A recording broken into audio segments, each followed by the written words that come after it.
இந்த இடத்துக்கு வர்றதுக்கு நான் ரொம்ப கஷ்டப்பட்டிருக்கேன். எவ்வளவு பயிற்சி பண்ணிருக்கேன் தெரியுமா? பலசாலி ஆகணுங்கிற ஒரே குறிக்கோளோட தனியா இருந்து பயிற்சி எடுத்திருக்கேன். என் கனவு நினைவாகணும். அப்படி நடக்கிற வரைக்கும் முயற்சியை கைவிட மாட்டேன். வணக்கம் ஃப்ரெண்ட்ஸ், சோசம் ஃபோட்டோபி.lk. நாங்கள் ஃபஸ்ட்டு சாம்பிராணியை குத்தி வச்சுட்டு பிறகு என்ன கண்டென்ட் பார்ப்போம்.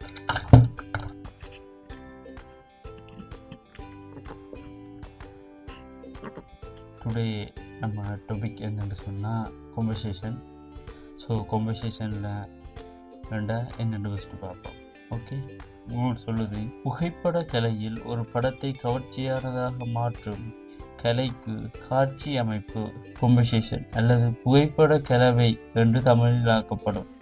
அதாவது ஒன்றுமே இல்லை ஃப்ரெண்ட்ஸ், நாங்கள் ஒரு ஃபோட்டோ எடுக்க போகிறோம்டா, சாதாரணமாக நீங்கள் ஒரு கிளிக் பண்ணுறதோட பிறகு கான்வர்சேஷனை பயன்படுத்தி நீங்கள் ஒரு கிளிக் பண்ணினீங்கன்னு சொன்னால் அந்த ஃபோட்டோ நீங்கள் எடுக்க போகிற ஃபோட்டோவை விட கொஞ்சம் பெஸ்ட்டாக வேறு வாய்ப்பு இருக்குது, இல்லாட்டி ரொம்ப பெஸ்ட்டாக வேறவும் வாய்ப்பு இருக்குது. இந்த கான்வர்சேஷன்ன்ற விஷயத்தை எங்கே பயன்படுத்துவோம்னா, கேமராவிலையோ அல்லது நீங்கள் எடுக்க போகிற மொபைல்லையோ இல்லை, நீங்கள் எடுக்க போகிற பொருள்லையோ இல்லாட்டி ஒரு நபர்லையோ இல்லாட்டி ஒரு இடத்துலையோ தான் அந்த கான்வர்சேஷன்ன்ற ஒரு விஷயத்தை பார்க்க போகிறீங்க.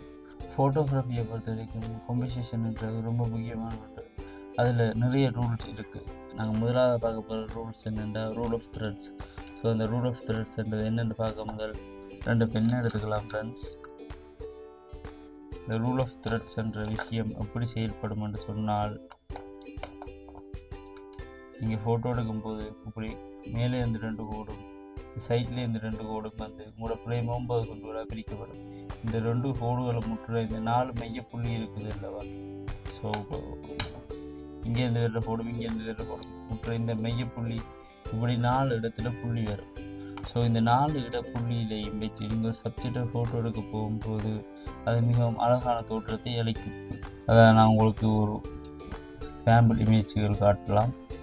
இந்த ரூலை பயன்படுத்தி நான் ஒரு ஃபோட்டோ எடுக்கும்போது இந்த மாதிரியான ஒரு ஃபோட்டோ எடுக்கப்படும்.